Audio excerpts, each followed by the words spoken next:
Okay, isang pinagpalang araw po sa bawat isa po sa inyo. Ang aming pagbati muli, magandang buhay sa ating lahat. Sapagkat napakasarap kahit po meron tayong mga pinagdadaanan, napakasarap pa rin sabihin maganda ang buhay. Muli po tayo po ay dadako sa atin pong pag-aaral ng salita po ng Panginoon. Humingi po tayo ng gabay, samahan niyo po ako at tayo po sandaling manalangin. Panginoon, sa oras pong ito, wala po kaming ibang tinatawagan maliban sa pangalan po ninyo.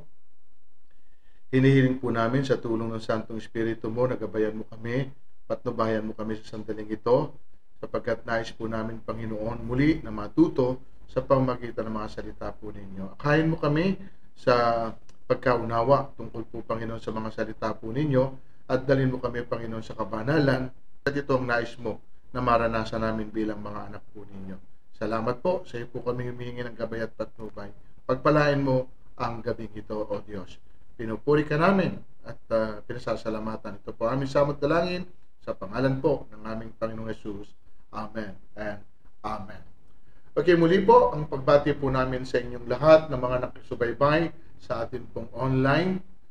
Salamat po sapagkat di po kayo napapagod at nagsasawa sa pagsubaybay po sa ating gawain. At patid po ito ng Diyos, nakikita po kayo ng Panginoon saan man kayong dako ng sulok ng daigdig na ito. Alam ng Panginoon ang puso ninyo at naway sumainyo ang pagpapala at kasaganaan at kapayapaan ng ating pong Panginoon. Mga kapatid natin sa labas ng bansa, mga kapatid natin dito sa Makati, mga kapatid po natin dito sa ating pong mga gawain dito sa Bulacan, pagpalain po kayo ng Diyos. Okay, tayo po mag-aral ng salita ng Panginoon. Hindi naman po kaila sa inyo yung pong ating mga pinagdaanan. At parang napakabigat na darating po ang Pasko. Parang iniisip natin, meron pa ba tayong pagsasaluhan? Meron pa ba tayong dapat na i-celebrate kung ganito po ang nangyari sa atin pong kalagayan? Sapagkat parang lahat po kasi sa nakikita natin para tayong lahat ay pinipigilan. At hindi naman kaila sa inyo ay binabawalan na rin ng mga bata na pumunta sa kanilang mga ninong at ninang. Hindi na rin po tayo pinapupunta at limitado lang din ang tao kung tayo man ay may handaan kahit ito isang pamilya, ang sabi ay mga 10 lang.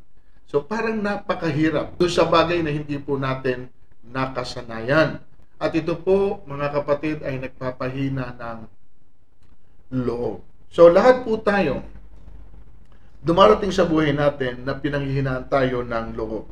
Kahit sabihin pa natin na tayo po ay malalim na mga Kristiyano, may pagkakataon po na bumibigay din po tayo. Tulad po, nung nakaraan pong bagyo, nakita po natin na halos po ng mga gamit ng mga tao at pati mga bahay nito. Ang tanong ko po ay ito, sa panahon po, na pinanghihinaan ka ng loob, ano ginagawa mo? Saan po tayo kumukuha ng lakas ng loob? Sino naman ang magsasabi mo na nariyan para palakasin ang loob mo? At yan po ang gusto kong una nating pansinin. Number 1, kung sino po ang nariyan na dapat po na kumuha na natin, kuha na natin ang lakas ng loob, walang iba kundi ang atin pong Diyos. Ang Diyos. Joshua 1:9, alalahanin mo laging itong aking tagupilin. Magpakatatag ka at tibayan mo ang iyong loob. Huwag kang matatakot, ni mawawala ng pag-asa. Ako si Yahweh, ang iyong Diyos, ay nasa iyo saan ka man pumunta. So dito po ay meron pong binibigay sa ating pangako ang Diyos. Huwag daw po tayong panghihinaan ng loob, kundi magpakatatag tayo at tibayan po natin ang ating mga sarili. At huwag daw tayo kahit kailan, anuman yung atin pong hinaharap na ganitong sitwasyon, kahit kailan, hanggang nariyan po ang Panginoon, huwag daw po tayong panghihinaan ng loob at mawawalan ng pag-asa. Sapagkat laging nandyan po ang Diyos na pwede nating asahan, anuman po ang sitwasyon o kalagayan ng atin pong mga buhay. So ang Diyos, mga kapatid, ang pwede po nating kunan ng lakas ng loob at ang Diyos ang pwedeng magbigay sa atin ng encouragement. Sa Isaiah 41:10, familiar po ito sa atin, ako'y sasayo, huwag kang matakot. Ako ang iyong Diyos, di ka dapat mangamba kangino man, palalakasin kita, tutulungan, iingatan at ililigtas. So, lagi pong nandun ang Diyos. Sa panahon, mga kapatid, na kailangan po natin ng tulong, sa panahon na kailangan po natin ng kalakasan o encouragement nga, mga kapatid, sa atin pong kalagayan, always God is there, available para po sa atin. Sapagkat siya naman po ang nangako nito na lagi siyang nariyan para po tulungan po tayo. So ito pang isa, sa awit 16 verse 7, pinupuri ko si Yahweh na sa akin ay patnubay. Kahit gabi, diwa niya ang sa akin ay umaakay. Verse 8, nababatid ko na siya'y kasama ko oras-oras, sa piling niya kailanmay hindi ako matitinan. What a promise na sinasabi rito sa awit 16 verse 7. Kaya nga po, ito po yung kanyang tugon. Pinupuri niya ang atin pong Panginoon sapagkat sa lahat po ng kanyang pinagdaanan, ups and down, pagsubok man nga sa buhay, sabi niya, napatunayan ko na ang Panginoon ay lagi pong nariyaan para bigyan tayo ng lakas. Yung bang support, para ho tayo ay magpatuloy sa bagay na atin pong sinimulan, lalo na kung ito nga po ay kalooban ng Diyos sa atin pong mga buhay. So mga kapatid, again, always remember, meron pong Diyos na pwedeng, kaya po siyang inuna ko sapagkat tanging siya lamang talaga ang pwedeng makapagbigay sa atin ng encouragement, ng lakas ng loob sa panahon na pinanghihinaan tayo ng loob, mga kapatid. Okay? So, pangalawa, mabilis lang po ito, hindi po tayo magtatagal. Pangalawa, sino po ang pwedeng magbigay sa atin ng lakas ng loob? Sino ang nariyaan para po sa atin at abutin tayo sa atin pong kalagayan just in case na meron nga po tayong pinagdadaanan? Kayo. Bakit po kayo? Kayo na nakakaunawa sa kalagayan po ng aabutin ninyo. Kayo na mga taong malapit dun sa mga tao na nakikita nyo kailangan ang tulong nyo. Kayo, mga kapatid, na siyang malakas sa pananampalataya. Lalo na't yung nakikita nyo yung kapatiran natin nga ay nanghihina na dahil sa kanilang pinagdadaanan. So bakit ko sinabing kayo? Sa 1 Thessalonians chapter 2 verse 19, ang sabi po rito, wala kaming ibang pag-asa kundi kayo. Kayo lamang ang aking kaligayahan, kayo lamang ang tagumpay na maipagmamalaki namin sa harapan ng Panginoong Jesucristo pagparito niyang muli. Nakita po yung word? Kayo. No? Kami, wala kaming ibang pag-asa kundi kayo. 1. Kayo lamang ang aking kaligayahan. 2. Kayo lamang ang tagumpay na maipagmamalaki namin. 3. Kayo. Sapagkat hanggang landyan kayo para din sa amin, kayo po ang nagsisilbing kalakasan din po namin. Kasi tinitingnan din po namin kung paano rin po ninyo nilalabanan yung mga bagay na inyo pong pinagdadaanan. At pag nakita po namin kung paano po ninyo hinahandle ito at matatag naman po ninyo na hinaharap kung ano man po yung pagsubok na meron po kayo, isa rin po ito sa nagpapatibay po sa amin every time na titingnan po namin kayo, lumalakas din po ang loob namin. Kayo na nandiyan, nakatuwang namin. Kayo na nandiyan na laging ang nasa tabi namin. Ano man ang relasyon po natin, doon sa word na kayo, yung pong ang tinutukoy ko ay yung pong lagi kayong nandyan sa isa't isa para magdamayan, para magpaalalahanan, para magtulungan. Always, there is laging kayo. At yun ang maganda. Sa panahon nga, mga kapatid, na ganun ang kalagayan mo, alam mo sa sarili mo, bukod po sa meron kang Diyos na pwedeng lapitan at takbuhan, alam mo rin sa sarili mong meron laging kayo. Nandyan sila para sa iyo. 1 Thessalonians chapter 5 verse 11. Dahil dito, patuloy kayong magpaalalahanan at magtulungan tulad ng ginagawa ninyo ngayon. Nakita niyo po yung word? Ha? Dahil dito. Ano po yung dahil dito? Kasi nga doon sa maaaring mangyari po sa isa't isa sa atin. Either way, kayo ang pinanghihinaan ng loob o sa maaaring kami. O kami yung malakas at kayo naman yung amin pong palalakasin. O baka naman kayo yung malakas at kami naman yung mahina at kailangan din namin ng kalakasan mula sa inyo. So kaya nga po sinabi kong either way. Pero sabi rito, dahil dito patuloy kayo magpaalalahanan. Magtulungan. Tulad ng ginagawa nyo ngayon. So therefore, eto po mga kapatid, tulad ng ginagawa nyo ngayon, panatiliin nyo yung bagay na ginagawa natin. Okay? Kasi lagi ho tayong may aabutin.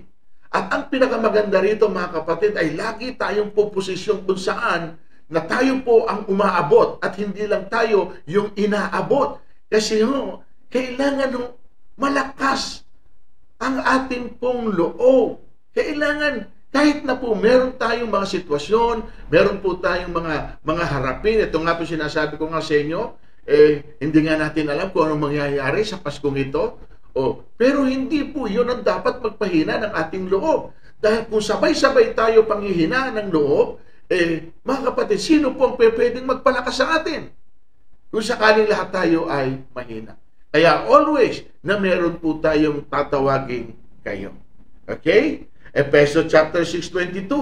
Kaya't isinugo ko siya sa inyo upang malaman ninyo ang aking kalagayan at lumakas ang inyong loob. Ito nyo po? Ito po si Paul, in Efeso. Sabi niya rito, kaya't isinugo ko siya sa inyo. Sino po yung isinugo niya? Upang malaman ninyo ang aking kalagayan at lumakas ang inyong loob. Si Timoteo na sinugo po niya para sabi niya, pinapunta sila sa inyo at sabihin mo sa mga taga-Efeso yung kalagayan ko at sitwasyon ko rito.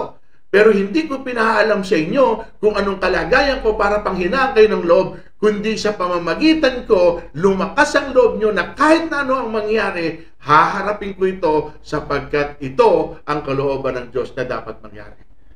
At alam ko na meron akong isang Diyos at meron akong kayo na laging nandyan, praying for me, para po tayo ay may strengthen, para po tayo talaga ay magpatuloy kung ano man po yung atin po hinaharap pa o ano man po yung atin pong sitwasyon.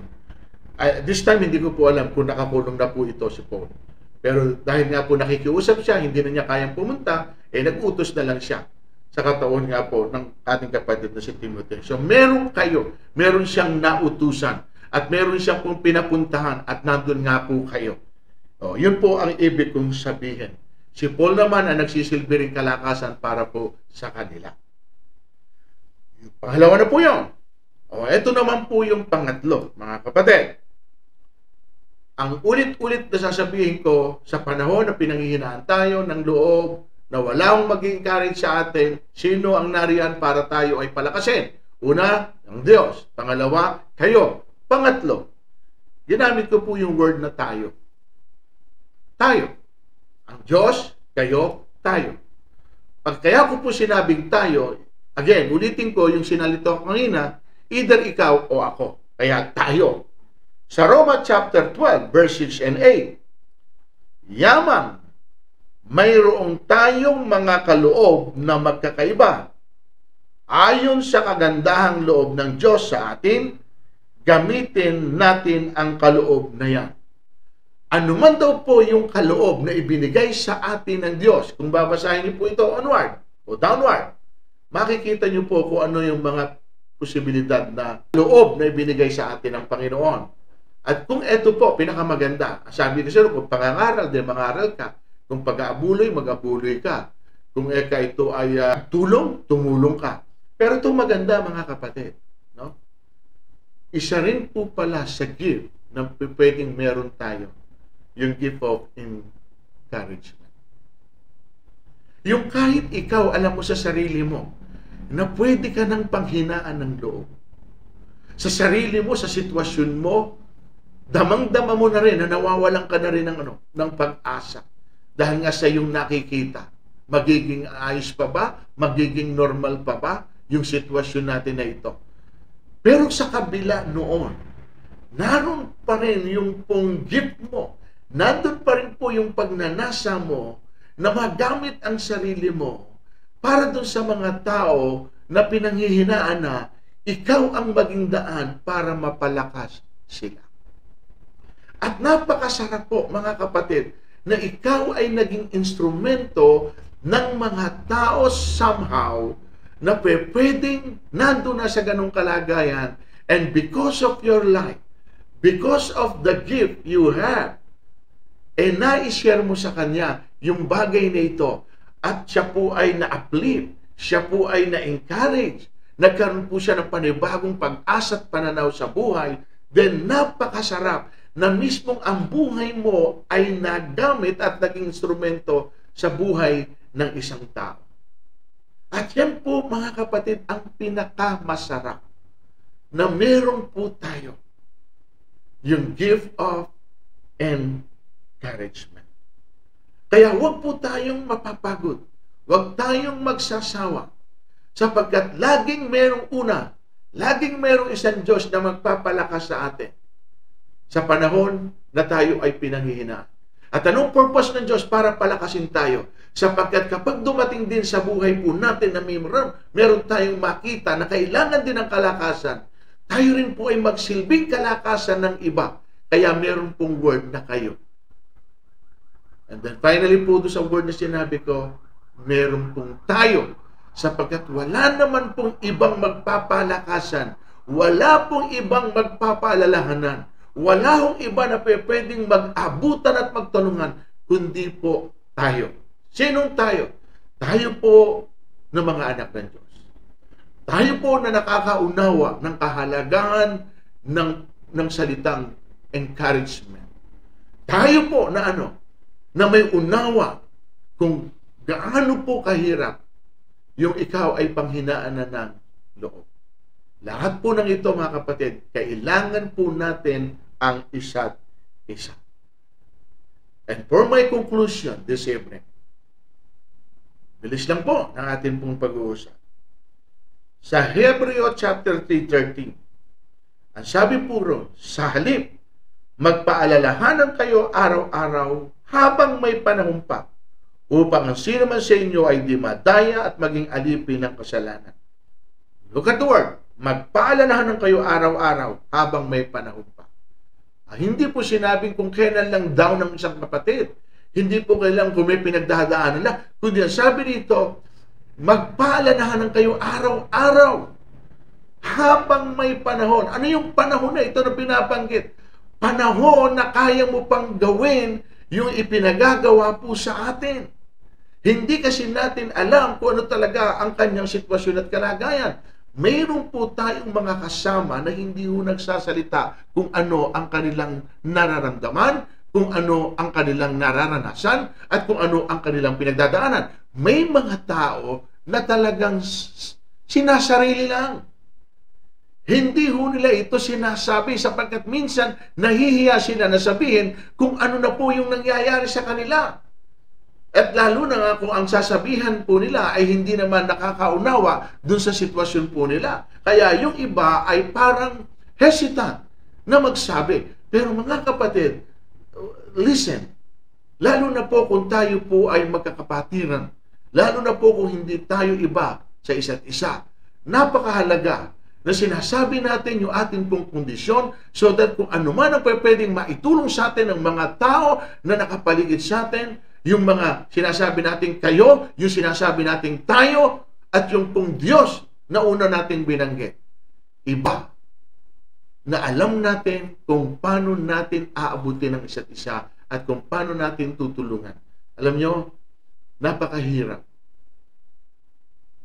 Paano natin sila abutin kung hindi naman po nagsasabi sila ng ganito? Hindi ko na kaya. Abutin na ninyo ako. Hindi natin magagawa. Paano natin sila matutulungan kung hindi na rin sila nagsasabi sa atin, kailangan ko na ng tulong? Paano natin sila pwedeng palakasin kung sinasabi ng hindi naman nila sinasabing sila ay pinanghihinaan na loob? So mga kapatid, sabi dito, magpaalalahanan tayo araw-araw. Sa Santiago may sinabi roon, magtapat kayo sa isa at idalangin ninyo ang isa't isa. And the only way na magawa po natin ito, dahil alam natin kung ano po ang tunay na nagaganap at nangyayari sa atin. So sa huling pasabi, mga kapatid, ito po, lakasan nyo ang inyong loob. Meron pong Diyos. Huwag ko kayong mawawala ng pag-asa dahil meron pong kayo. Lagi pong meron kayo. Kaya.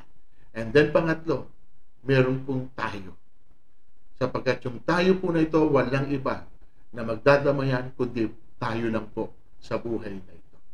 So, sa Paskong darating, mga kapatid, meron man tayong pagsaluhan o wala. Maibalik man natin yung dati o hindi.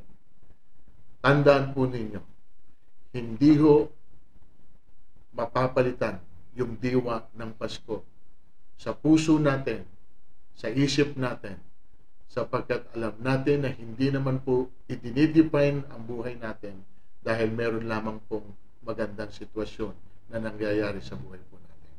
So kahit po walang mga yan, panatilihin po ninyong tayo po ay masaya, panatilihin po natin na tayo po ay encourage, wag po tayong titingin doon sa circumstance o sa sitwasyon, basta sabihin po natin, Lord, salamat, sapagkat sa kabila po ng crisis, ay meron pa rin kaming Kristo.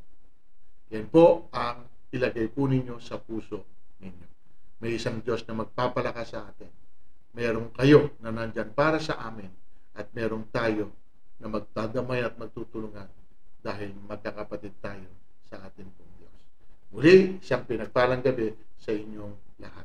Tayo po'y manalangin, dakilang Diyos, salamat sa maikling oras ng pagbubulay ng salita po ninyo. Nawa ito po ay nagdala ng kaunawaan at encouragement sa bawat isa po sa amin kung sakali man na may mga kapatid kami na dito po, Panginoon, sa darating na Pasko ay nai-discourage, nawawala na po ng pag-asa, Lord, at hindi na po nila alam kung makukuha pa nilang magsaya sa araw po na yon. Pero dahil po, Panginoon, nandyan kayo, meron po kaming mga kapatid na laging nandyan para po sa amin, Lord, hindi po kami masisiraan ng loob. Sapagkat alam namin, Panginoon, ang diwa ng Pasko ay dahil po, Panginoon, minahal po ninyo kami at iniligtas nyo kami sa aming po, Panginoon, at kalagayan dito sa daigdig na ito. Salamat po sa iyong regalong kaloob. Pinupuri ka namin sa pangalan ni Jesus. Amen and Amen. Good night.